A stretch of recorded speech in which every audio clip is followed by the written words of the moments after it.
Congress party 26 సీట్లు వచ్చినాయి ఒకసారి. పీజనార్దన్ ప్రతిపక్ష నాయకుడు అయిపోయింది పార్టీ అన్నారు. మన 10 ఏళ్ళు పాలించిందా లేదా? వాజ్పేయి రాగానే ఇక కాంగ్రెస్ రాదన్నారు.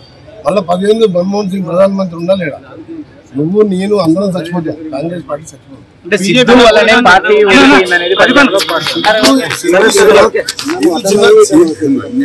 చిన్న మనిషి చిన్నగా సిద్ధులు ఏమైనా మాట్లాడతాం. 80-20 అని మతవాదం మితవాదం కులాలు ప్రస్తావన తీసుకొచ్చి ఈ విధంగా కాదు. దాంట్లో అన్ని ఏంటంటే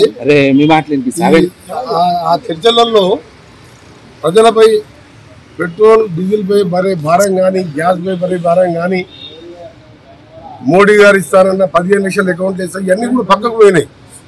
2080 అని యోగి గారు తీసుకొచ్చినో దాని మీద ఎన్నికలు జరిగినాయి. అన్ని రాష్ట్రాల్లో ప్రజలు ఆ విధంగా ఉండరు.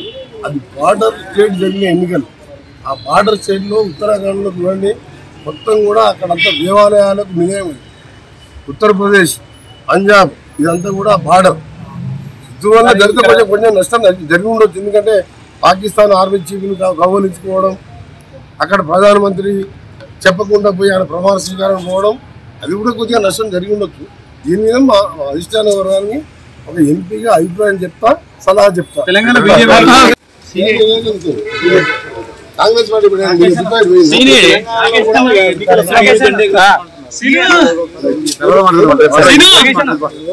ఎవరు ఎదురేసేది కాలమే నిర్ణయిస్తుంది. చెప్తా 80-20 మా కాంగ్రెస్ పార్టీ సెక్యులర్ పార్టీ అని పాత సిద్ధాంతం ఉన్నది. ఆ సిద్ధాంతం ప్రకారం అన్ని కులాలు సమానం అని మేము పోతున్నాం. ఇప్పుడు అన్ని కులాలు మతాలు సమానం మాకు.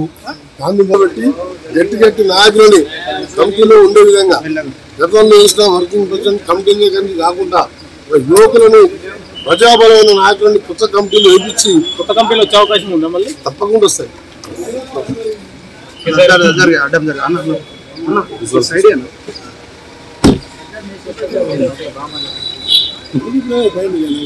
మాట్లాడుతున్నా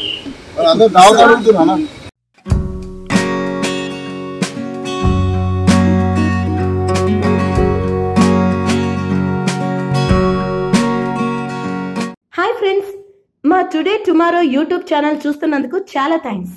మరిన్ని లేటెస్ట్ వీడియోస్ కోసం వెంటనే సబ్స్క్రైబ్ చేయండి. అలాగే ఈ బెల్ ని కూడా రింగ్ చేసేయండి.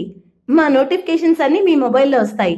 అలాగే మా వీడియోస్ మీకు నచ్చితే లైక్ చేయండి, షేర్ చేయండి, నచ్చకపోతే కామెంట్ చేయండి.